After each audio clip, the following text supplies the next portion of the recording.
होते हैं। जिनके बच्चे शहीद हुए वो हमारे साथ बैठे। क्या तुम कल फिर सैकड़ों लाशें गिराओगे? क्या तुम फिर सैकड़ों नौजवानों पर गोलियां चलाओगे?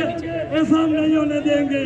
कल दिन को 2 बजे इसी लाल अपर अडेस चौक में हम एक बड़ा प्रोग्राम कर आगे का लाए अमल अनाउंस करेंगे, क्योंकि अब अगला प्रोग्राम शौकत नवाज मीर साहब देंगे।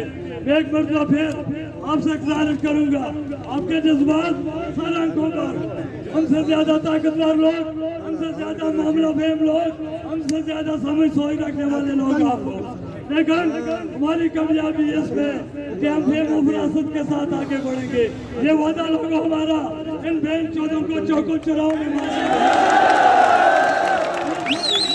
जिन्होंने हमारे नेता बच्चों पर गोलियां चलाई, क्या ये FCPC इन बेन चौधों को प्रोटेक्शन देती रहेगी?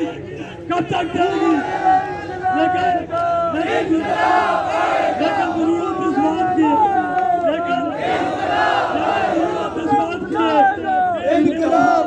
आगे बढ़ेंगे। अब मैं मुल्तमिस हूँ रियासत का वो बेटा जिसने पूरे कश्मीर को यकजान किया, मेरा मतलब मेरा और आपका भी शौकत नवाज